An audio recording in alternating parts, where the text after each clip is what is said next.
Netflix have been making everybody angry because they've been making very bad decisions with the films or the TV shows that they've been cancelling, in contrast to the TV shows they've been renewing.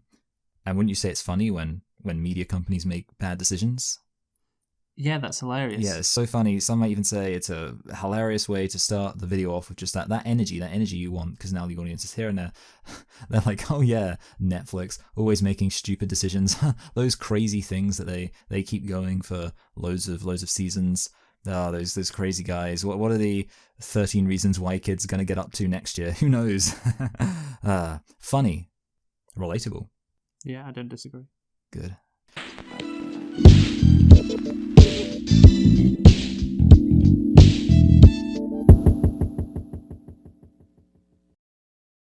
Hello and welcome to Select and Reflect, the movie review podcast where we look at films that have come out in the near and distant past. We give them a couple of watches and evaluate them beyond first impressions. I'm your host Michael, and I'm joined as always by my co-host Luke, and it's time to begin our Oscar extravaganza where we look at the films. So obviously we're in the lead up to this year's Oscars. We're going to look at the films that were nominated for Best Picture last year at the Oscars, every single film. And we're starting off with Licorice Pizza. So, Luke, why don't you tell us a thing or two about Licorice Pizza? Sure thing, Michael. So, Licorice Pizza is a 2021 American comedy drama film written and directed by Paul Thomas Anderson. And what do we shorten his name to, Michael? PTW? No, sorry, PTA. Got it right the second time. I don't know. Is PTW a guy, or have I just made that up? I mean, there's probably someone with the initials PTW who is kind of famous. Yeah, probably. Why not? Let's assume so. Yeah, anyway, so this movie... Oh, you know who I was thinking of? I think I was thinking of Paul Joseph Watson, one of our favourite media commentators. Yeah, Paul Thomas Anderson, Paul Joseph Watson. Yeah. Are two different people, that is for sure. Anyway, so Licorice Pizza, it was directed by Paul Thomas Anderson, written by Paul Thomas Anderson, and stars Paul... No, it doesn't. It stars Elena Haim, that's it, Elena Haim, Cooper Hoffman, Sean Penn, Tom Watts, Bradley Cooper, and Benny Safdie.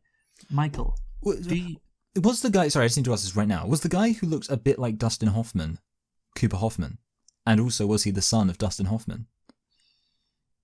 Or am I just being totally... Because I thought, and hear me out here, you might think I'm being crazy, but I thought the guy who was like kind of a romantic rival very early on in the film, Lance, that was his name. I thought he looked a bit like Dustin Hoffman. Am I crazy? No, Cooper Hoffman is Gary Valentine. Oh, never mind then. I give up. Anyway, you can ask me your question. I'm already off for a fairly start, so let's proceed as we need to go on. Not a great start, is it, from you there? No. Particularly as, of course, Cooper Hoffman is actually the son of a Hollywood actor as well. Philip Seymour Hoffman. Philip Seymour Hoffman, yeah. Which, bloody nepotism. You apparently didn't know. I didn't know that. I mean, obviously, I know who Philip Seymour Hoffman is, and I was thinking that was a possibility. And now I think about it, I'm like, yeah, I guess he does look like Philip Seymour Hoffman. So. Mm-hmm. But you thought he was Dustin Hoffman. Well, no, again, I thought that the Lance was Dustin Hoffman. Oh, yeah, okay, yeah, I get you, yeah. Okay, no, I get what you're saying. Anyway, this was Cooper Hoffman's film debut, and it was also Elena Haim's film debut as well. By the way, I remember there's this fat comedian called Tim Dillon. Do you know who he is? I don't think so. Tim Dillon. He's I don't find him that funny or anything. I don't really know much about him, but he's kind of like an edgy comedian. Okay, yeah.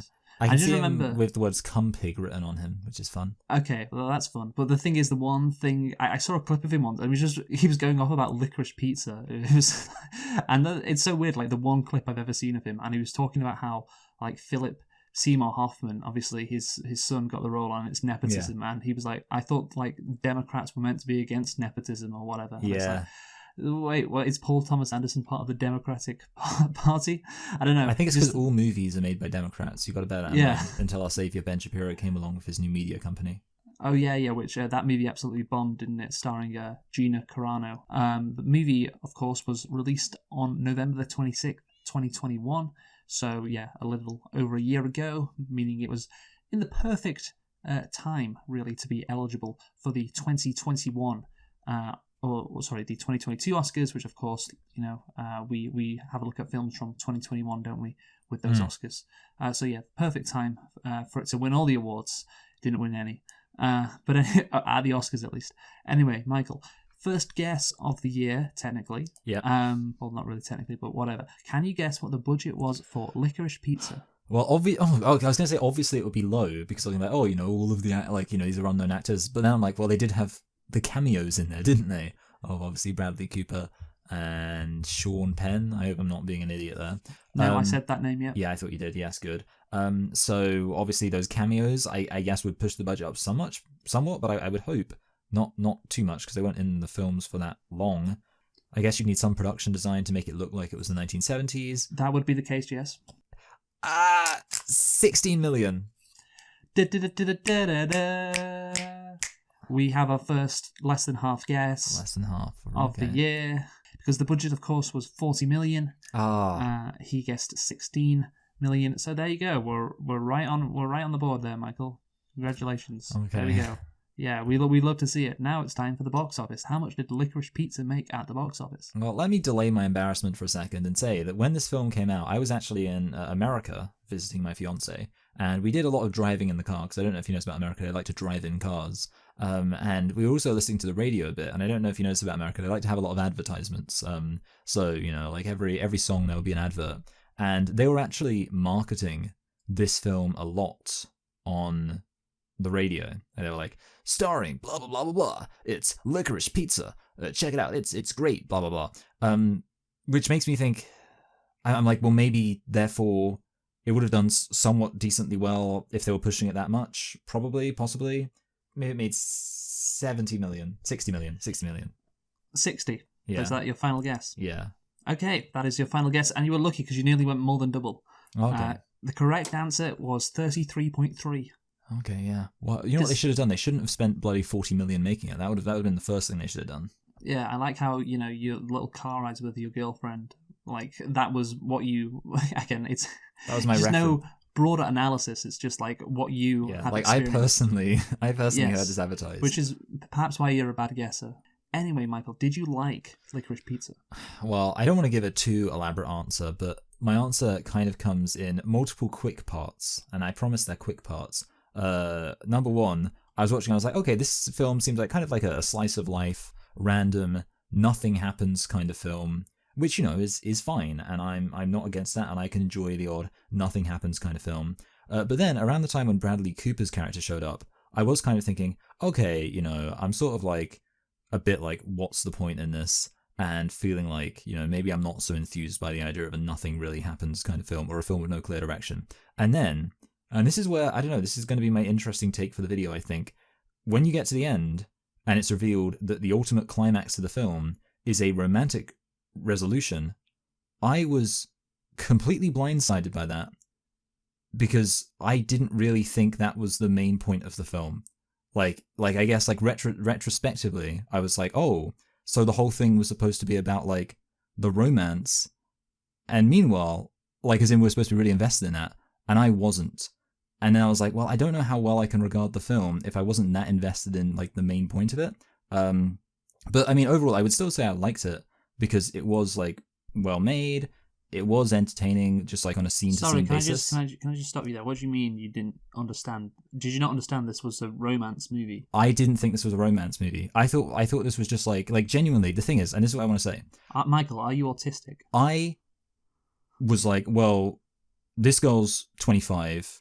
Yes. This guy's 15. Yes. We're not all pedos up in here, so obviously, like, he likes her. Like, don't get me wrong, I understood he liked her, but I was like, that's not, like, the point of the movie. The point of the movie isn't, like, that there's going to be, like, a romance between this 15-year-old and this 25-year-old. That's not what they're doing, is it? I mean, did you not pick up on the various points in the movie when they were making each other jealous? I knew that was happening. I guess, like, my assumption was just that, like, it would remain... Like, what I was thinking, I suppose I should say, because, I understand, because obviously, like, their relationship is a big thing. My take on it was that it was like a complex friendship that was going to remain as such. I wasn't expecting the film to be like actually Okay, they're right. getting together. It could have just remained as such. That could have been a viable path. But I don't know how you can watch that movie and not think that a viable path for the ending wasn't what happened. Like, obviously, while watching that movie, I was thinking this could end up with them together. And we can talk about the fact that one's 25 and one's 15, which we undoubtedly will. But I was completely prepared for that happening because it's a movie, about romance. I mean, that they like each other, but of course, there is this constant push and pull with the fact that one's 25 and one's 15, so they can't really be together. So again, at the end, how do movies end with often the guy gets the girl, the guy gets the girl gets the guy, or in this whatever. case very much the woman gets the boy. Yeah, exactly. And again, we can talk about whether that's acceptable or not, or whether we liked the fact that that happened in the end. But certainly throughout the movie, I was like, there's no question in my mind that that ending could happen, and indeed it did happen. Yeah, I guess I'm just a hero because I'm against paedophilia. I suppose is what I'm saying. Let me get my spin doctor in here. But no, okay. So the things I do want to know. Hey, Michael, look, the 70s were a different time. I know that's true. Yeah. So no, but so what did you think of the film? So I definitely thought it was a romance movie. But like I have said, I've explained my thoughts on that. I thought, I enjoyed the Bradley Cooper character, honestly, so Yeah. we differ on that as well. But yeah, overall, it is what PTA does best. It's like you say, a slice of life movie, and we talk about it's the most wonderful time of the year. Every year we do these Oscar movies because it's when we get to watch good movies. Yeah, and I think what. This movie, it's clear, it's like a good movie. Like you say, it's well made. Like, I like the performances in it. It's fine, but yeah, it is. It's just missing a certain jouissance. Michael, do you get what I'm saying? yeah, jouissance, like Jews. Yeah, no, it's got Jews in it. Obviously, I'm talking about jouissance. That little bit extra. Because the thing is, I guess if you're very invested in this relationship. Between these two characters, which again is a romantic or on the brink of being romantic, and we know why it's not romantic, then you can get really into this movie. And if you perhaps remember the 70s, if you grew up in the 70s, I guess this is great as well. But let's compare it to a movie we recently reviewed from PTA, which was Boogie Nights.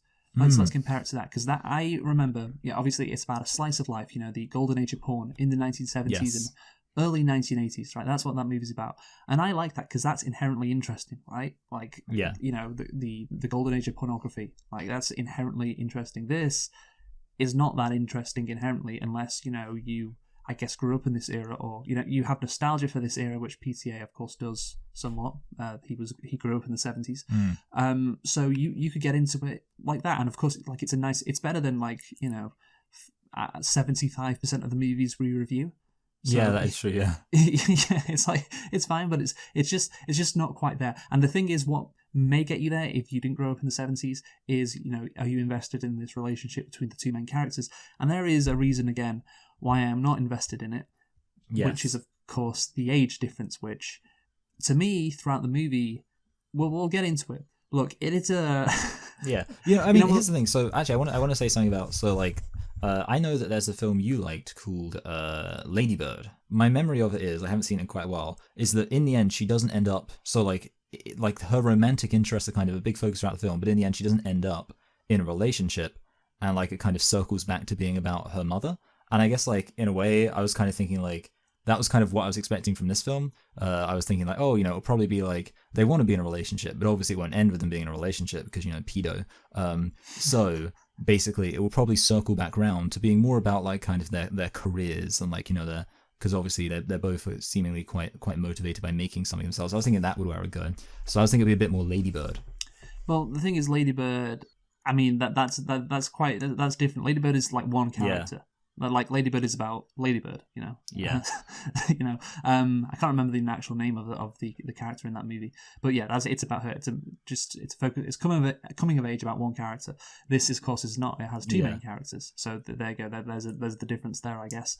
Yeah, I can see your logic, I guess, but still, the fact that you didn't think it was going to end the way it did is very surprising to me. I am shocked because the fact that PTA would even make this movie. Well, you know what kind of guy PTA is, right? Like, you know what kind of director he is. He's a weirdo, Michael. As we'll get into with the casting of Elena Haim. He's a weirdo. So yes, of course he would have a 15-year-old kiss a 25-year-old in the movie. And have it be romantic. Yeah, that makes sense. Yeah. So anyway, let's get into nitpicks. How many do you have? I've got one. I've got a lit pick. So you go first. Okay, my nitpick is this.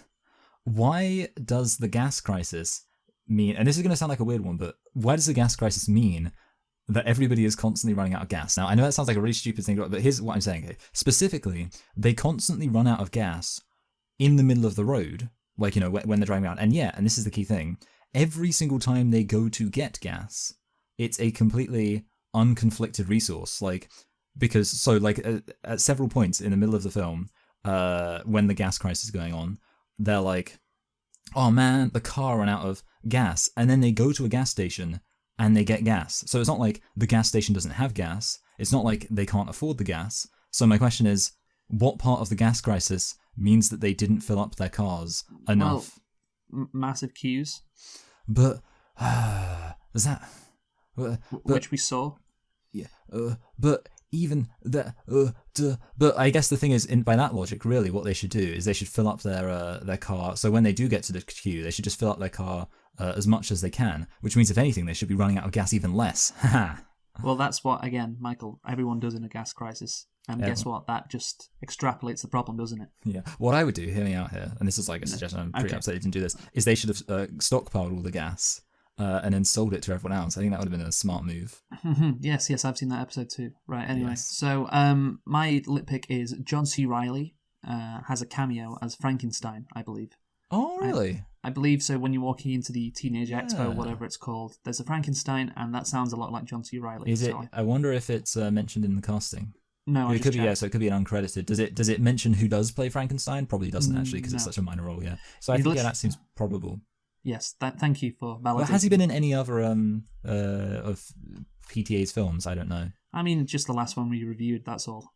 Oh yeah. Boogie Nights. So yeah, good to see you remember. Good to remember things. Yeah. Yeah. Anyway, so let's get into the plot of this movie. So, set in 1973, the film follows the development of a young couple's relationship. Funny. Funny. They use those words, relationship. Yes. Licorice Pizza is the story of Elena Kane and Gary Valentine growing up, running around, and falling in love in the San Fernando Valley. Falling in love. That's another interesting set of words, which does indicate indeed this was a romantic movie throughout the movie.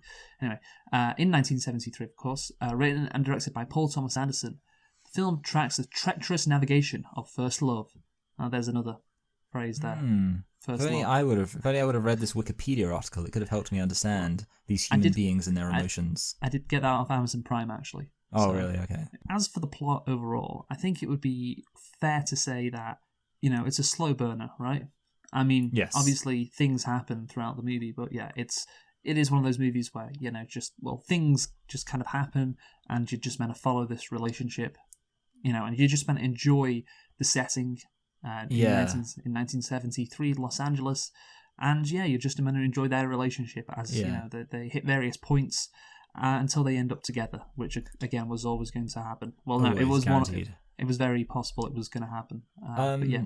So the thing is, for me, these slice of life films, as I kind of already indicated, what I often find is that when I first start watching them, I'm like, I'm here for this, the old slice of life, love that. And then I think what happens is, often, I do get to a point, like I say, towards, I guess, maybe the middle, towards the end of the film, I guess, where I'm actually like, okay, maybe this film does need some kind of direction. Maybe I do need to know a little bit what this film's about. And that was pretty much my attitude towards this film. Like you say, obviously it was a slow burner. And at the beginning, I was like, this is fun. Like, we're getting these characters getting their lives. Like, even if this film's just going to be them just hanging about, I'm still going to be able to enjoy it. But that kind of teetered off for me as the film went on. Sorry, when did you say it teetered off? Well, for me, again, I said kind of when the Bradley Cooper character showed up, which isn't exactly because I disliked his character, but just because it was the point where I was like... the narrative thrust kind of ended.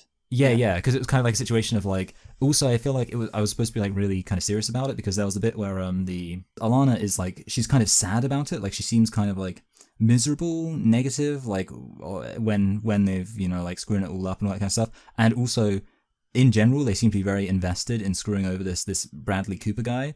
And I kind of get that he's a bit obnoxious, but I wasn't really that invested in him getting his car destroyed and things like that. So it just seems like in general, like that's the point where the film wants to be like to feel something in relation to what's going on. And I'm kind of like, I don't really care about this Bradley Cooper character. He's just shown up, and of course, as we see, he then just completely disappears from the narrative. So I guess that was kind of the point that hammered home that aspect of what's happening doesn't really matter that much in the wider sense of the film. That is fair. I get what you're saying here, but I agree. I mean, that scene is meant to show that Elena, she's like, what the hell am I doing with my life, doing this kind of stuff? Yeah, like because I was thinking that like probably like a kind of maturity thing. Yeah, she thinks it's beneath her. She's too mature for this, but still, she should be thinking, why am I going out with a 15-year-old? Yeah, that's always. I would like to see a film about like a man pedo, where one of the main focuses is that he struggles with the fact that his love interest is immature. Like it's like some 25-year-old guys. I know like the whole like, oh, what if you switch to genders is a bit of an MRA thing, but screw it. We're going to get into that because that's fun. Yeah, that's a fun conversation to have, obviously. Right, so let's talk about the script. So we're going to get into it now. So in 1973 in San Fernando Valley, 15-year-old actor Gary Valentine meets Elena Kane, a 25-year-old photography assistant at his school picture day. The thing is, like, I like how Paul Thomas Anderson immediately just tells you their ages. It's like, this is the movie, this is a romance movie, apart from If You're Michael, these are the ages, get used to it, right? This is it. Yeah. He just puts his cards on the table right away. I want to say this, okay, would you maybe agree with me that, and maybe it's just because I'm used to seeing kind of like in movies, like different characters playing people who are like obviously not the age they're supposed to be. To me, like just from looking at them, it's not immediately obvious that they are very different in age. I mean, she, I think in real life is around 30. Yeah, I think, and he's probably like late teens. Yeah, probably. He was probably, around that age. So yeah, I mean, he can play a 15-year-old, she can play 25. I don't think that's an issue. Yeah. I guess what I'm saying is like, I thought to myself like at first when they're talking and she was like, she's 25, I was like, oh, that's kind of wild. I assumed she was just like another kid at the school, but yeah. Well, obviously she's working there, so she's not another kid at the school. But yeah, I mean that was obvious again, Michael. Come on, man. Well, I think the thing is, no, I'm pretty sure maybe I think like I can't really remember because the beginning of the film was so long ago. When she says her age, it's obvious she's not working at the school. She says she's a photography person or whatever, a photography assistant. Yeah. I thought maybe she was like an intern.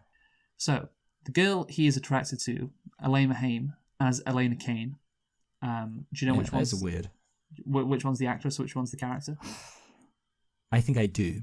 Go on. I think Elena Haim is the actress, and the reason why I know that is because when you mentioned that Elena Haim played her, I wanted to say a really stupid joke, which was, and that's ironic because she'd like to Elena Hay with a 15-year-old. Well, she wouldn't, because that is the actress. Yeah, I know. But like, I just thought it'd be because it's kind of like I feel like Elena Hay. That's like a thing people say, isn't it? All right. So we got a lot to get into with this relationship, of course, Michael, and because Paul Thomas Anderson gets into it right away, we will too. So first and foremost, the thing is, what I struggle with Elena Kane as a character is how attractive she is perceived to be. Now, yeah, that's a good point. I don't think she's like incredible. I'm not saying she's ugly, but this is the thing. Yeah. This 15-year-old falls in love with her at first sight, and she just seems like a normal girl. Yeah. Also, some Jewish women have very big boobs, and she didn't. Right. That's great. So that's like another kind of plot hole right there. Yeah, and that's the thing. Clearly this 15-year-old is different to everyone else's age, but you would think that. I mean, he is quite superficial in this movie. Like, why does he? Yeah. Why is he immediately attracted to this girl who she just looks like a normal girl? It just seems to be a bit. They need to talk first before and I think that would be more realistic. Yeah, because definitely it is like I would agree with you. It's superficial. Yeah. So around 2001, Anderson was walking by a middle school in Los Angeles on picture day. No. Uh-oh. Well, yeah. Look, man, that's just what he does. Okay. Okay, Right. that's right. He's a Hollywood legend. He can do that. He's allowed. Yeah. He's like, Right. I'm working here with photography. Okay. Right. He observed one of the students nagging the female photographer and had an idea of the student having a romantic relationship with the photographer. Because of course he did. Like, why wouldn't you assume that? That's the first thing I would jump to too. Yeah, like nagging the female. Obviously, he wants to take her out for dinner. Yeah, I think again, this is his weird mind. He sees that and he's like, oh yes, I can make a movie out of that, and he can just jump, to a place with that. But I'm saying it would again. What happened when he saw this in 2001? If this, kid was asking this photographer or this, it was middle school. It wasn't even high school. Middle That's school. a good point. Yeah. Anyway, if this kid was asking a female photographer out for dinner, and she looked like Elena Haim does, which is again just a normal, run of the mill kind of girl. Not a girl. You point to your buddies and go, oh wow, isn't she? A dime, as they said back in the day. What a swell gal you'd say to your buddies. What a swell gal. There would need to be a conversation first, but to get him interested. But there is a reason why, this girl was cast. But anyway, we'll get into that in a bit. But of course, we have to talk about. Well, isn't it because Jew noses are in very high demand? That's what the casting agent says. Yeah, that's why. So the film generated some controversy around the romance between the main characters, one of whom is 25 and the other is 15. Yes. I just like how I took that off Wikipedia. It's like, oh yeah, that probably would. Yeah. All right. Look, I think the fact that the 15-year-old pursues the 25-year-old makes it better. Means the movie can get away with it. Obviously, if it was the other way around, and also if it was the other way around with the male being 25 and the female being 15. That wouldn't work so much as well. And that's the thing, you can say MRA people. Yeah. Focus on that. I guarantee that if the gender roles were switched, Paul Thomas Anderson would not have been able to make this movie. I don't think, or at least he might have been able to make it. I don't know. Like he made it with like Golden Maya, and I was like, I remember seeing on Wikipedia, it's the first time since Rain Man in 1988 they had a movie nominated at the Oscars for like Best Picture, Best Director, and Best Actor. So they're not doing so well. So maybe they would have greenlit it anyway. But there is something to be said about the fact that the woman is 10 years older than the man, rather than the other way around, right, Michael? Yeah, definitely. I think I was about to, because I stopped myself when I was going to make a point about that. I can't really remember what the point was, but I know what I was going to say. I was going to say, wouldn't it have been funny if, because we were talking about how like Alana kind of struggles with the fact that she's I guess wasting her life with this kind of immature cohort she's hanging out with. Obviously there's a scene where she's like smoking weed and she's like, you think it's weird that I have blah blah and like all his friends, and you think like, imagine if you had the film about a guy and it was like focused on like the guy's kind of emotional turmoil about he doesn't know how to feel about the fact that he's like he's like, man, I like banging a 15-year-old, but I just feel like she's a bit immature and I'm they don't have sex, obviously. I'm not realizing my full. That's a good point. Yeah. That's good. No, just screaming. When she said that, yes, it is weird. Yes, and it's good that a character acknowledges it, I guess, in the movie. But is it lampshading though? Is it lampshading? Well, you know what? Could a relationship like this happen in real life? Yes, but is it weird? Yes. And throughout the movie, obviously there is a dynamic that is created that because one's 15, one's 25, so they can't be together, and so therefore naturally, you can have some fun scenes, they can make each other jealous, etc., because they want to be together but they can't because of the difference. But every single time they were together, I was just thinking that, Michael, I couldn't get it out of my mind. I can't. I'm sorry, I can't. And that is for me an issue in terms of getting invested in the romance of the movie. When the difference is that substantial, I mean, maybe you didn't feel the same way. I did. Sorry, I just want to clarify for the record, I did. Well, that's a nice change. Yeah, thank you. Yeah, but I couldn't get it out of my head. I don't know, what was the case with you? I mean, like I say, I self-admittedly barely even got it into my head. Barely even got it into my head that there was actually like I was always. Are you going to cut that? Huh? You said self-admittedly, and I said you're a paedophile or something. Oh, I didn't hear you say that. I mean, you know, right. Luke. I'll tell you what. You can be in charge of the editing decision for that. No, one. because you just moved on. I was like, oh, is he just going to cut that? Okay, yeah. Right. That's what I thought. Yeah. No, don't worry. I'll keep it in because if I cut it, then that would look suspicious. I think. All right. The Good. less suspicious thing is to leave it in. Anyway, I self-admittedly am not a pedophile, but I didn't even let myself consider the fact that the film was really taking the romance element seriously. And, you know, like basically, like I kind of already said, my thought was like, okay, it's going to be like a thing that's going on that's like kind of weird, but it's just going to be part of like, I guess, the general sort of background to the coming of age elements movie. going. Yeah, you know, like they've got this like quirky little kind of relationship going on, but, you know, like I was kind of, you know what, actually I was expecting this film, this is kind of just a complete side, it's not really, well, it kind of is. Yeah. I was expecting to have like a time jump at some point, partially one of the main reasons being that I knew Bradley Cooper starred in this film, and I was also thinking, what's his name, Gary Valentine, that's it. I was thinking he looks like I could imagine him within the movie logic, the logic of movies, aging to grow up to be Bradley Cooper. Oh, you know, well, that is the stupidest thing you've ever said. No way. No, it's not because they're equivalently good looking, but I'm thinking they have similar hair. What do you mean similar hair? It's Bradley Cooper was wearing a fucking wig. Yeah, but I didn't know that he was gonna be wearing a wig. See, so I was No, like, I mean, well, you know, they have very different faces, and one is clearly a much larger person than the other.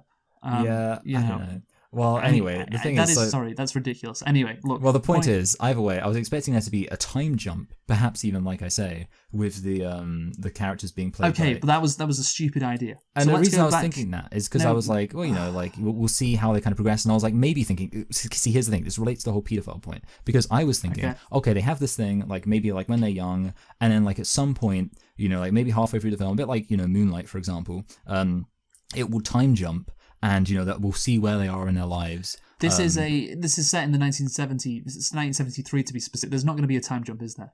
I was thinking it would be like maybe the reason they were setting it in such a specific time is so later on they could show like, I don't know, the Falklands War or something, and we'd be like, I see. So it's been 9 years. Boom. Oh, sorry, wait, no, yeah, 9 years. Good but anyway, the point is just on the pedo point, and this is the key point. I was thinking then they would meet up. They'd be like, oh hey, you know, they'd meet each other again, and then they'd maybe have the relationship. Okay, and then it would be non-pedo-y. But it was pedo-y. So watching it back, if you were to watch it back, would you be able to get invested in the relationship, knowing that it is actually a romantic relationship? So, the answer to that question is no.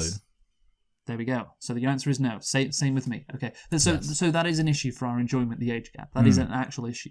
And I don't know how close you could get it. Maybe if he was still in high school, so maybe he's like 17 and she's just out of high school and she's like 20, then we're talking reasonable. I think that's, you know, any higher, then you're definitely a paedophile, right? Yeah, definitely. I mean, they're definitely outside of the half your age plus 7 rule. That is a good rule, yeah, which everyone should always follow. Mm-hmm. Yeah. Mm-hmm. So, yeah, I mean, that's the thing. I think it is problematic, as the kids say.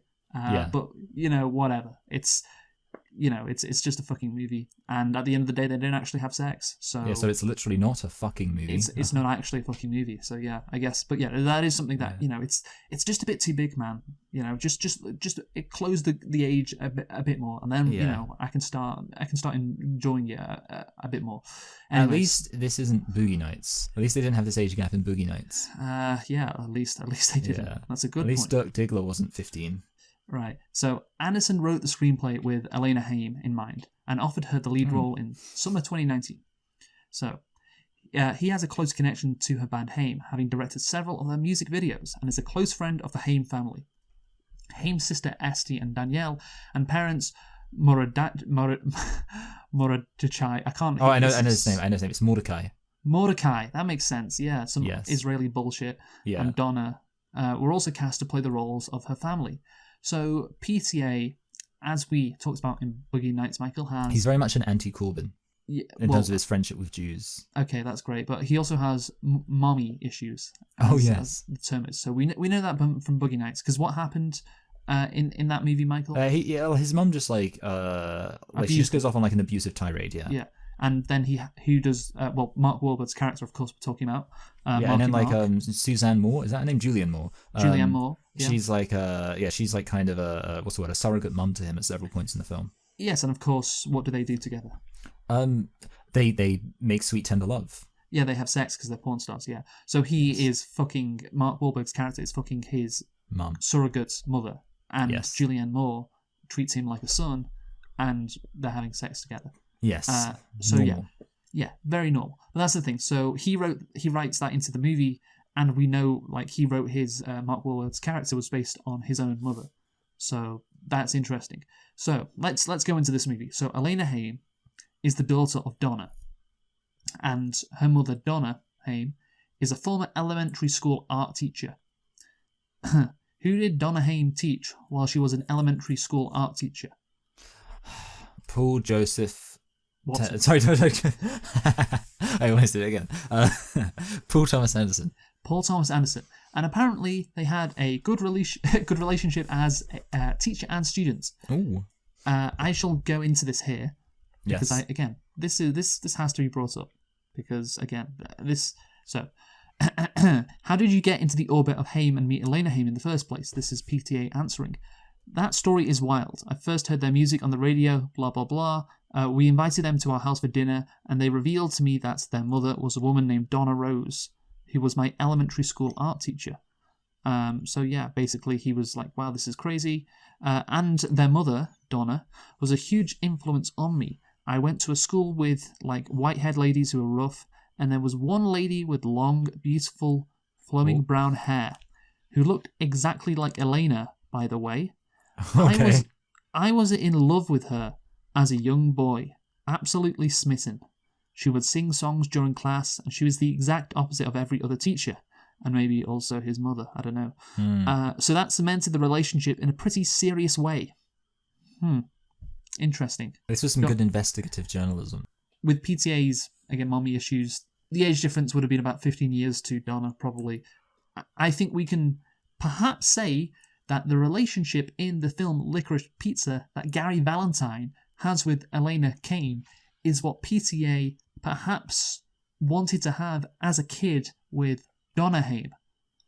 And of course, it's why, again, what does he say? Elena looks exactly like Donna, and he casts Elena Haim for this role. Would that be fair to say, Michael, that he can't make the kid 8 years old? That's too far, right? Yeah. That's too far. So he makes him as young as possible, and I was going to say to make it as acceptable as possible and as young as possible, but I don't know. I still think it's a bit too young. The 15. Got to find that balance. Yeah, the Hollywood balance, as Yes. I think I called it before. Yes, the visionary director. How young should normally it's a girl. How young should the girl be, and how acceptable it is to the audience? And they find that the Hollywood compromise, and they settled on 15. And again, this person, Elena Haim, looks exactly like Donna. We know about his mommy issues. Like, it's all there, Michael. It's all staring us in the face. This is his fantasy when he was a kid, of wanting to have a relationship with Donna Haim. Perhaps again, it's he wasn't, of course, a teenager, so it wasn't like anything that serious. But clearly, there was something there, right? Surely. Absolutely. I think this film was a $40 million therapy session. Perhaps. Yes. It was. You know what actually has shocked me? I was looking it up, and Paul Thomas Anderson, this is very rare for Hollywood, has been married since 2001. So, like, basically, he's actually maintained a relationship. I was thinking, like, clearly he's going to have some kind of, like, messed up, like, he's going to have gone through, like, all sorts of different partners because none of them could compare to his mother. But no, apparently he settled down with the old Maya Rudolph, and maybe her Kamala Harris mum energy just hit the spot for him. Yeah, none of them could compare to his mother. I think that's the wrong way to look at it. None of them could perhaps compare to the mother he wanted, Yeah, that's it. Yeah, his idealized mother, yeah. Yeah, because he didn't have that, so he was also always yearning for that, and that is when the issues come in. And that's the thing, he just puts all his weirdness into his art, which is the right thing to do, honestly, instead of, have it ruin your life. So there you go. That's who knows. I am speculating here, of course, but I mean, look, the writing's on the wall, man. Like, we can put 2 and 2 together, can't we? Like, it's obvious what's going on here, right? Yes. No, yeah. You're not getting any disagreement from me, I assure you. All right, good.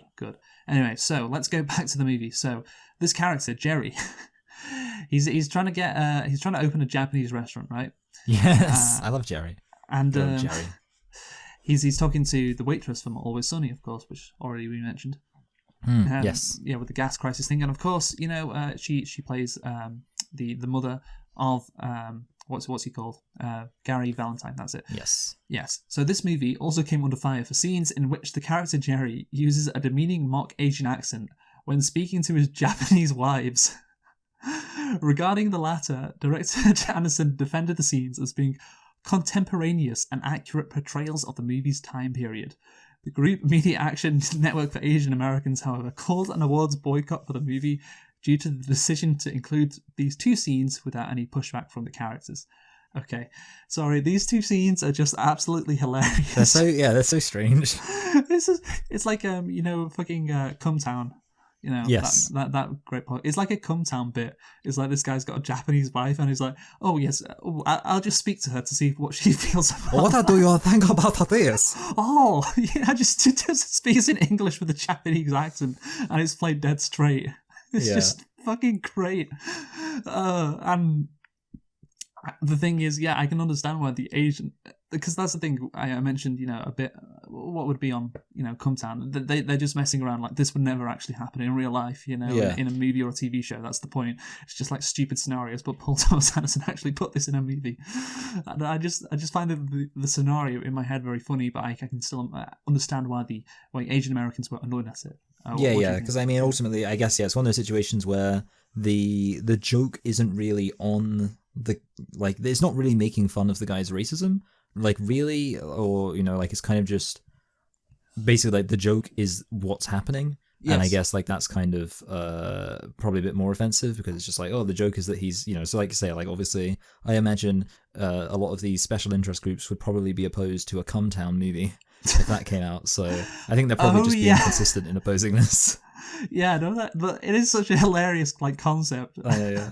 It's just my Asian wife. You know what it reminds me of, actually? It reminds me of in the Family Guy, when Peter gets a mustache and he thinks he can speak Italian. Yeah. And he walks over there, babada boopy, boopy. Yeah, but the thing he's still speaking English just with the Japanese accent. No, yeah. I don't know where he got that idea from, but it's a funny idea. But I can imagine why it's offensive, right? So when Gary's mother Anita cannot chaperone him on a press tour performance in New York City, yes, he invites Elena to do it. Really got to drive home the fact that she's old enough to be his chaperone. So Elena is literally the stand-in for his mother now. Yes, that is the situation. Again, the mommy issues, Michael, as the Americans say. The mommy issues. It's right there in plain sight. You can't ignore it. Anyway, Elena begins dating his co-star, Lance, making Gary jealous, but they break up after Lance says he's an atheist during a Shabbat dinner with her Jewish family. And it's a fun scene showing the frustration with Elena's life. And I was thinking, there have to be scenes like this, and there are scenes like this throughout the movie, at the beginning and at the end, when, this politician who she admires, it turns out he's gay and hiding it, and just wants her there to be like his beard or whatever. There would have to be issues and frustrations with Elena's life to stop her dating someone who is her her own age. Yeah. But the fact that there are these issues means that it creates a scenario where dating a 15-year-old would be on the cards, she's clearly frustrated and angry, so therefore she's just pushed towards Gary because, Paul Thomas Anderson has to make it seem like, well, this, she just gets let down by everyone else, so I guess, she goes to this guy because she's the only one who actually, cares about her or treats her right, and all of that shit, so, and is there for her, so...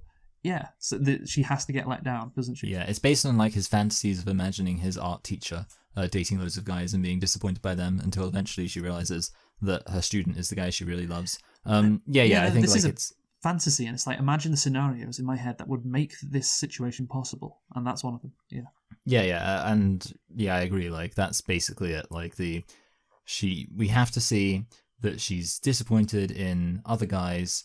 Because being an atheist or being gay is worse than being 15. Exactly. So, Gary begins selling waterbeds after coming across one at a wig shop and reconnects with Elena at a teenage trade expo. What is she doing there? She's 7 years too old. Yeah, she's on the prowl She's like, hey, I gotta, you want to make some money? Yeah, it's 6, by the way. I got my maths wrong there. My bad. I forgot if you're 19, you're still a teenager, but whatever. So yeah, waterbeds. 1970 stuff, Michael. Remember waterbeds? Remember Yeah, that? yeah, I did like that because I'm pretty sure. Yeah. Did they have? I feel like waterbeds featured somewhat heavily in Boogie Nights. Yeah, probably. I mean, yeah, the 70s, it was wild, man, you know? And obviously they meet at the Teenage Trade Expo, and PTA clearly remembers this somewhat from his youth, I'd imagine. Yeah. And, wants to show this world. Again, he has a long shot as Gary Valentine enters this expo, and that's when we see Frankenstein, of course. But yeah, John Riley. Yes. But that's the thing. I'm just not that interested in this world as much as Boogie Nights, for instance. But yeah, anyway, while at the expo, Gary is mistaken for a murder suspect and suddenly arrested. Yes. Elena runs after him to the police station. He is soon released when the mix-up is sorted out. I mean, look. Very, very important, necessary scene. You're being sarcastic. Yeah, kind of, yeah. Explain why you're being sarcastic. Well, just because, like, it's so random and completely out of nowhere and doesn't really go. I mean, obviously it shows that, like, she cares about him, so it's not nothing, but like just in terms of like it's, I guess, like, the thing is, like, it jumps out because it's such a niche thing to happen, to be confused with a murder suspect, and it comes so out of nowhere with like the police just like immediately arresting him, and then it just disappears so quickly, like and in a way, I mean, you could almost say it's bold. Like, it's almost impressive that he's so bold with it, to just have like, what if the police come in out of nowhere, they're really aggressive, it's this big whole thing, and then within like a minute, they're just like, oh, wrong guy, and then you just let him go. It's almost bold, but it is pretty ridiculous in terms of how irrelevant and out of nowhere it is. Are you going to now tell me there's actually a very sophisticated reason why it makes sense for it to be there? No, I don't think there is a sophisticated reason, unless PTA is like, oh yeah, there was this case in 1973 of this teenager, being, or in the 70s in general, getting charged for a murder, mistaken identity, and he's replicating that, although I don't know. We see a couple of times, with Elena later on in the movie when she's like driving a truck down, a hill backwards, and then she realizes, oh, maybe I've got to move on from this life. I'm doing this stupid shit with Gary and his 15-year-old friends, like, and it's a ridiculous scenario, and I think that's what PTA wants to do, perhaps, create these ridiculous scenarios that show character growth or character change, because then it's inherently entertaining, because you're gonna do this stuff anyway, so why don't you have these stupid things happen? Yeah, so, that makes sense. Yeah. So that's the thing. Like, this Gary getting mistaken for a murder suspect, what it shows is Elena, he runs after him. Yeah. She runs after him, and yeah, she basically helps him get released from the police station. Or at least she is there for him. So it shows that she cares about him, and she's willing to stick with him. I think it has a character purpose, definitely. Yeah, but you're right. It's just a very weird scenario. Yeah, it's just a very weird 5 minutes, but yeah, I guess it's more exciting than just normal character growth in a normal situation. Anyway, so let's talk about the title, Michael. Licorice Pizza. Oh yes, that's a funny thing. It was named after a former chain of record shops in Southern California. Anderson explained, if there's two words that make me kind of have a Pavlovian response and memory of being a child and running around, it's licorice and pizza. It instantly takes me back to that time. Again, he wants to go back to when he was a child. He didn't even bother to come up with a name. What did he do when he was a child? He lusted after... Yes, exactly. Yeah, so it's interesting. This is the film that he basically chooses to be like his... unless all of his films are secretly named after things he remembers from his childhood. It seems like this film is uniquely connected to his childhood, which is maybe not so surprising. Exactly, and again, the issues, again, it all ties itself back together, Michael. He added that the words seem like a catch-all for the feeling of the film, that go well together and maybe capture a mood. I guess, perhaps, because licorice pizza, when I think, well, what could that mean metaphorically? Licorice pizza. Licorice is nice, it's a sweet for kids. Pizza is also nice. And hold on a minute, Luke. This is very interesting. So you're just like casually mentioning the idea that licorice is nice. I assume you're at least somewhat aware that licorice is an incredibly contentious flavour that a lot of people don't like. Oh, I don't know. I'm assuming people like it because it's a sweet, so I don't know. Oh, really? Have you ever tried licorice? I don't think so. Okay, because this is interesting, because I have tried licorice, and I don't like how licorice tastes. See, what I was thinking, and this was my is it very take. sour? It's not sour, actually. You know what? I mean, to be honest, Luke, And I genuinely think that it's quite interesting that you've never tried licorice before. I mean, maybe I have, but it was like when I was a kid. I can't remember. I think you need to make it an object of yours to try licorice again. Okay, because I feel like the thing is licorice, it's a little bit, I guess, like what they call a Marmite situation. Where, Interesting. People who. Interesting. So what I was actually thinking is licorice pizza was supposed to be like almost the opposite to what you were saying, where it's like the contrast between pizza, which is universally loved, and licorice, which is probably one of the most contentious flavors. I say that because I don't view myself as a very fussy person, and I'll always be like, oh, I'm not a fussy person, I'll eat anything, blah, blah, I'm really not very fussy. But then I'll always be like, oh, except for licorice, but that doesn't really count because loads of people hate licorice. Okay, no, that's fair. So you're saying this movie... It's maybe like, it's like a combination of what everyone loves and everyone hates. Everybody loves having fun as a kid. Everyone hates not getting to bang 25-year-old mum surrogates. Perhaps everyone loves a young romantic story, but everyone hates paedophilia. Yes, and that was his concern. That was his... It's like, the contrast between a story which people should like, but then there's licorice on it, which I guess you're either like, oh no, I'm staying away from that, I can't, 15 and 25 is too much of a difference, or no, that's fine, I still like it, Yeah. And those people should be put on a register. No. Yes. But the thing is, I thought it was a case of, again, pizza, licorice is a sweet, it's nice. Yeah. If you put it on pizza, then that doesn't work, obviously. It's like putting, chocolate on pizza. Yeah, I see. So it's like, too much of a good thing. Well, that's the thing. I get you, yeah. It's like this character, Elena Haim. She's like, she's doing something which, again, she shouldn't, but it's you shouldn't put licorice on pizza, but it's it's nice, even though it's like taboo, I guess. Yeah. And that's what being a paedophile is. And that's a metaphor for paedophilia. Yes, it's the classic Louis C.K. joke. Okay. The fact that paedophiles still do it means it must be pretty good. God, we've said that word so many times in this review. Which is funny because we're really setting up for the people to come in with actually, it's called ephebophilia. It's only paedophilia if they're prepubescent. Yeah. Anyone who knows the difference between those two things, that's again, how you register. Know. Yeah, which of course you do. Of course, but I only know it because I'm making fun of them, I swear. Yeah, this girl, Elena, she joins his waterbed business, Gary Valentine. And she acts seductively on the phone to land a potential customer, Ted, of course. And he is, of course, being teased by her. And that's, we get into that stage of the movie now where they're just like getting each other jealous and so on and so forth. Yeah. So after introducing Elena to his talent agent, Harriet Sampson Harris as Mary Grady, who gives a very weird but engaging performance. It's very like, it's like she's on drugs when she's saying Magnifico or whatever. And it's like, and they're just not reacting to this lady being very weird, which is, PTA was just like, to Harriet Sampson Harris, that's the name of the actress, just go off, just be weird, and the characters will just play it straight. Which again, it's he likes doing weird stuff in his scenes, which I guess you got to respect at some level. Gary is upset though that Elena is open to nudity, but refuses to show him her breasts. Yes, normal. Then yes, Elena later impulsively does so, but slaps him when he asks to touch them. So. Again, it's another case of jealousy. Gary is being this like normal teenage boy, and I guess it's something that PTA had to eventually show that like the immaturity with this kid, just wanting to again touch this girl's breast. Yes, and of course Elena is frustrated, and by him being immature, and she's just like, fine, I'll show you them. It's not a big deal, whatever. Just like let's move past this. And again, then he asks, "Can I touch them?" He's like, "Oh yeah." He's not moving past it because he's still 15 years old. Yeah. Again, it's a fun dynamic, but again, this dynamic existing is the issue in the first place. Yeah, exactly. It's like if you're gonna date a 15-year-old, can't be surprised when they're a little horny boy. Yes. Yeah. Yes. Yeah, exactly. So they open a Fat Bernie storefront for their waterbed, and Elena is hurt when Gary flirts with his classmate Sue, and later makes out with Sue in the back room. A jealous Elena peeks in on them before kissing a random man on the street and storming off. So, again, we had it in the last scene, this scene as well.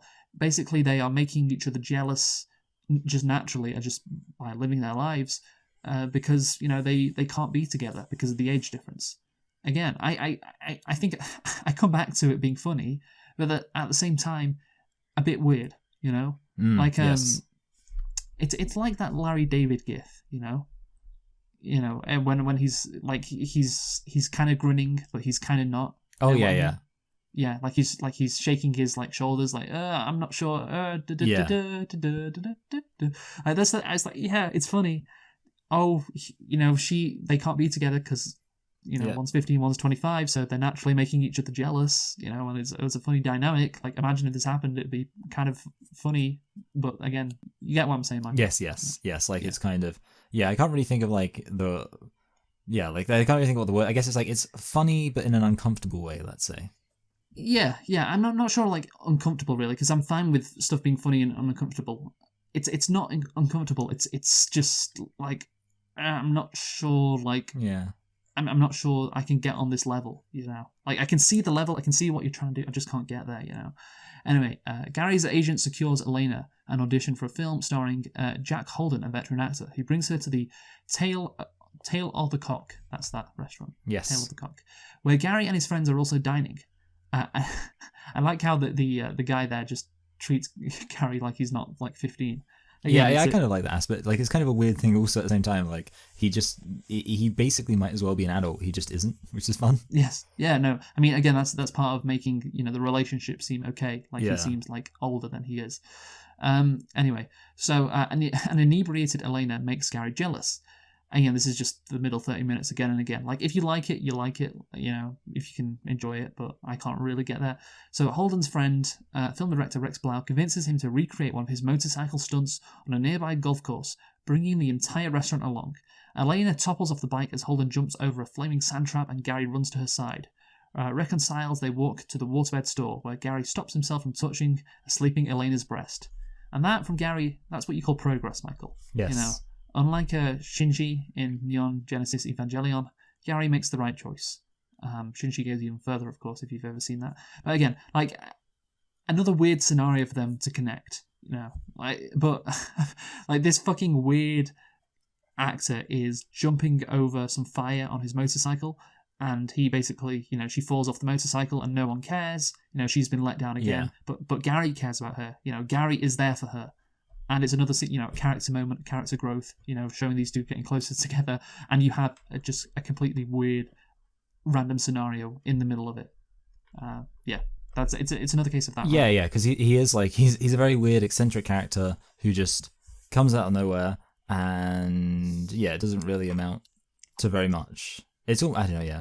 Again, Well, I just told it you what also it has that amounts to. aspect. Oh, yeah, no, I get, yeah, like, it amounts to stuff in terms of the character, but just in terms of the plot, Yeah. I guess. But yeah, Yeah. I'm, like, it's, sorry, I was going to say one other thing. Yeah, again, it's almost like that kind of aspect of feeling bold in terms of how out of nowhere it is, again, within the context of the plot. Yes, yeah, no. And I think, yeah, it's kind of fun, and at the same time, it's just, if you like it, if you're into it, you know, and I can't just quite get there. And yeah, it's good to, you know, to show, based on the previous scene, that this guy, Gary, he's evolving, you know, he's not just interested in her because of her physical attraction. Oh, because he's physically attracted to her, like he cares about her. You know, so that's good. You know, so the 1973 oil crisis sweeps the country, forcing the waterbed manufacturer to close. A really nice shot of Gary running past all the cars who can't get gas, by the way. Yes. Yeah, and again, PTA just loves to capture an era, doesn't he? Like he was so enthusiastic when shooting that bit. He's like, oh, I remember this. He was like 3, so I doubt he remembers it too well. Yeah. It's like, oh, people talked about this. This was big news, so I'm going to recreate that in this movie. And he's going to run through all the cars, and it's going to have very, you know, uplifting 70s music in the background. And it's going to be, yeah, it's like, oh, doesn't it take you back, the nostalgia, right? Yeah. So were you feeling nostalgic, Michael? Oh, yeah, it reminds you of, the 70s, good times running past the cars during the gas crisis. Yeah, like it seems a bit crazy that a 15-year-old could start like a waterbed business. You know, I just realised that. Is that a plot hole? Yeah, I don't know. Yeah, I was wondering about that. Like, it's a weird thing that he is able to just start businesses. I feel like maybe that he's able to do so many things is kind of just, I guess, an enduring plot hole. Hey, for almost it's the entire 70s. Film. Yeah, it's the 70s, man. Things were different back when you were, you know, your 15-year-olds could start their own waterbed business. You know, that's just how it went down. So Elena, Gary, and his friends make one final delivery to the home of John Peters, leaving to meet his girlfriend Barbara Streisand. Peter humiliates Gary, threatening to strangle his brother if Gary damages the house. I enjoy Bradley Cooper here. You know, it's yeah. It's a fun scene, and of course, Gary does, with Elena's approval, sabotage the house or the waterbed or whatever. They drive away, but are waved down by Peters, whose car has run out of gas, and they drive him home. And they take him to a crowded gas station, but leave him behind after he violently commandeers a gas pump. Gary stops to smash Peters' car, but then they run out of gas as well. Elena maneuvers the truck backwards down a long hill to a gas station, impressing Gary, but causing Elena to question her recent decisions. So we have a fun few scenes here, Michael. Let's just talk about Bradley Cooper first. You say you enjoyed his performance, because I thought he was fun. Yes. It's just a fun guy to throw in there. Yeah. Although having said that, I mean, is he like? I'm just wondering. Like, he doesn't have that much screen time. I think what PTA likes to do is have like these famous actors just showing up for 15-minute cameos, because that used to happen in movies more, I think, and he's keeping it alive, kind of. Yeah. And just these famous people showing up and being a bit crazy, and then that's it. They're gone for the rest of the movie, And yeah, I feel like that's what he's trying to do here. And it's like, yeah, if you enjoy it, which I kind of did. I don't know. What do you think? Yeah, I mean, I will say that I already mentioned how this film was being advertised on the radio. It was advertised, and I'm pretty sure Bradley Cooper was top billing in the advertising. So it was like, starring Bradley Cooper, and then it like played like his scene or whatever. And you're like, oh yeah, Bradley Cooper, the main character, eh? But yeah, I mean, overall, I think he is a fun character. Just like I say, in terms of his role in the movie, I wasn't that invested in it. And obviously you could say, well, that's kind of the same thing with everything else. I mean, it's the same thing with the police station. Say, you weren't that invested in that. I guess, and I think, again, the thing is, the reason why that kind of felt more obvious here is just because it felt like a moment where they were, like, it felt, I guess, also, it kind of felt like a longer scene, or like a longer kind of moment. But yeah, I mean, overall, though, I still thought it was like an isolated scene, it was fun. But yeah, just in terms of the movie, it really was the point where I guess all of like the just disconnected randomness was starting to wear on my patience a little bit. Yeah, that's the thing. It is disconnected randomness, but that's the point. It's disconnected randomness, but that shows like these characters having, character moments. Again, this is Elena being like, hey, yeah, maybe I should stop doing all this, stupid stuff, and I should be more mature. I want to do that, and that's when she reaches out to her old classmate Brian, who brings her on as a volunteer staffer for Joel Watch, whatever he's called, in mayoral election. Gary briefly joins her, and I just think with Gary, like, he's doing all this shit, getting involved with all these famous people. It's like a mini Forrest Gump, isn't it? Yeah. He's going through the oil crisis, waterbeds. That was a big thing in the 70s. Yeah. This gay guy running for mayor. Fucking what's he called? John Peters, who in this universe is probably a famous actor. Yeah. It's the most interesting year ever for a 15-year-old. And he's opening a pinball business as well. Gary the pinball thing, by the way, was interesting. Like, that was apparently banned for racial reasons. Oh yeah, we're going to get into it. Yeah. So he overhears pinball will soon be legalized in the valley and decides to open an arcade, leading to an argument with Elena. Elena perceives his actions as immature, but she acts immature as well, though. I think that's the case. She really doesn't act like she's 25, does she? In that scene, to make the romance scene believable, Elena has to act immature. At that stage, perhaps. They lash out at each other about their differences in age and their fraught relationship. Elena tries to make peace, but Gary drives off. And again, it's a case of this is played more seriously than other character moments, and it's why I don't think it's that ridiculous a scenario. Because like this is very serious. This is them breaking up for real. Like going their own way, and that's what we've had other moments. Actually, what did you say before? Disconnected randomness. Yeah, that's not really the case here, is it?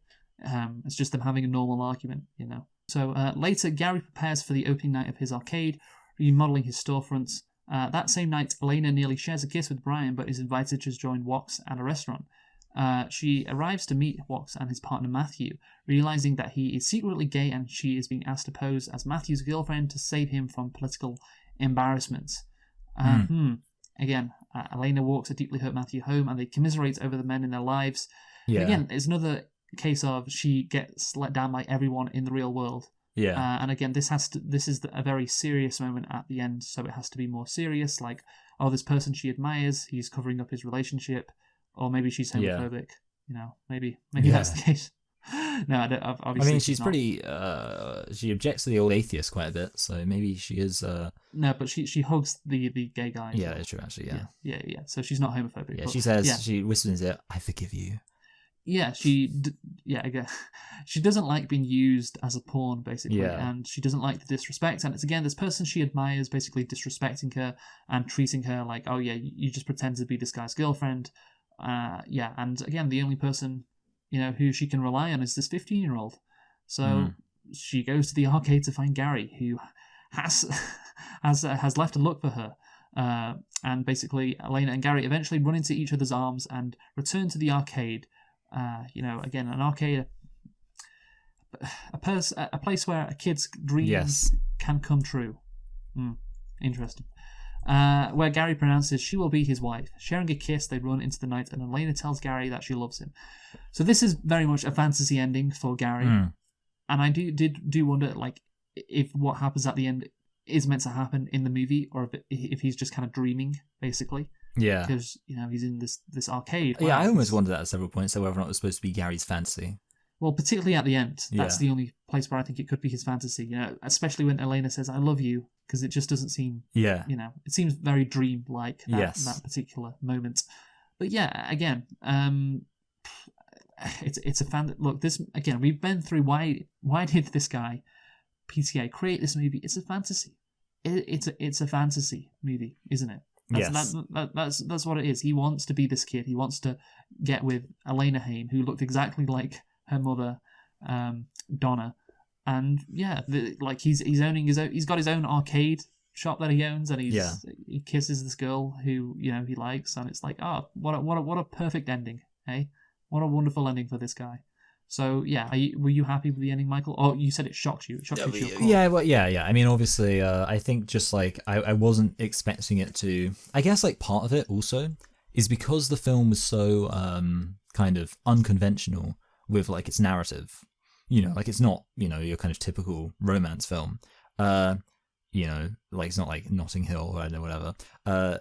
Because it's so unconventional with its narrative, I was expecting it to have a slightly more, I guess, interesting ending, and I guess maybe I think the closest it got was I also felt there might have been some ambiguity about whether or not we're supposed to take the ending as accurate.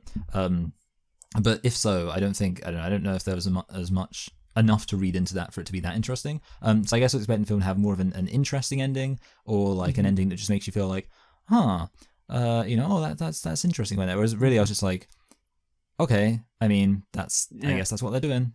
This is, I'll conclude right now. Yeah. This whole movie is PTA wondering, like trying to come up with insane and entertaining scenarios, but insane scenarios as to why a normal 25-year-old girl would ever go out with a 15-year-old.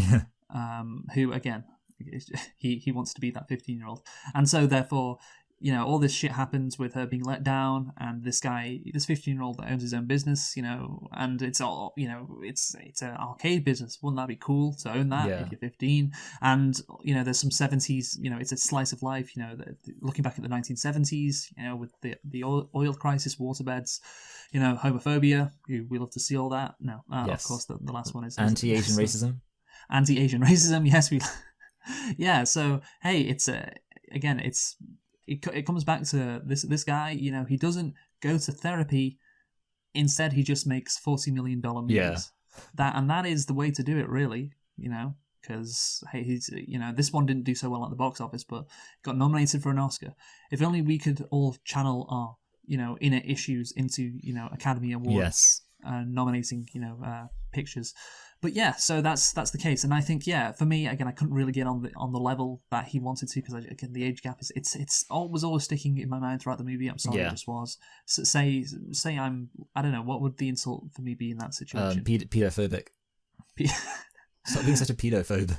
Pedophobe, yeah. No, it would be like, you're looking into it too literally. That's it. Yeah, it's some shit like that. I don't know. Like they specify it multiple times. Like it's very clear what. Yeah, no.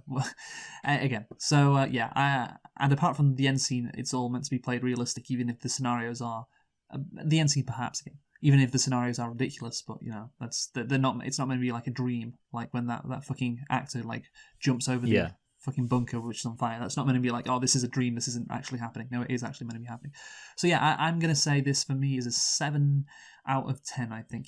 It's a fine movie, but yeah, I just can't get into the romance, and I don't really care about the 1970s and the oil crisis and what the San Fernando Valley was like back then, because I wasn't born there. So yeah, that's it. Yeah, so yeah, I guess I'll start off with my positives. Yeah, obviously, it is a well-made movie. I think each individual moment that happens in isolation is entertaining in kind of a weird way. I do like, films that are a bit unconventional, because obviously conventional narrative structures can get a little bit boring and repetitive every now and then, so it's nice to see a film that kind of shakes it up. Yeah, but obviously, regarding the age gap, we've already spoken about that enough, but yeah, I think it is very strange. And in general, kind of like I said, towards the end there, I think having the film end with just romantic resolution kind of feels like a bit too predictable, a bit too conventional, even though I know I said I didn't predict it, but like I almost didn't predict it because I was like, well, surely this film's going somewhere a little bit different. But it feels a bit too conventional, just have like, oh, they're in love, and now look, the film ends with them dating. It's kind of like, okay, well, whatever. And I guess the other thing that should be said is that the film doesn't really have like a massive kind of thematic point to it, because obviously there are lots of unconventional films which I think are very good because the film's about something in a bigger, grander sense, and I don't think you could argue that this film is about something in that grand sense, apart from maybe you could say the idea of maturity, but even then I don't really think the film has that much to say about it, and I think it perhaps avoids saying stuff about it. So with all of that said, I think I'll give the film a high 6, which is, just a little bit lower than you. But yeah, I think that's roughly where it belongs, as being an interesting film, but just a film that wasn't hitting me where I live. Yeah, that's a good thing. Yeah, it wasn't hitting you where you live. Anyway, Michael, what are we reviewing next week? Next week, we're reviewing a film where the IRA, if they were trying to hit you where you live, might hit you, which is Belfast. Yes, we are going to review Belfast. So join us next week for that. Won Best Original Screenplay at the Oscars. Yes. This didn't win anything, and good, because Hollywood they're atoning. Yes, reputation, and they want to get rid of that. So who have you been, Michael? I've been Michael. I've been Luke. Thanks for listening to our review of Licorice Pizza, and goodbye.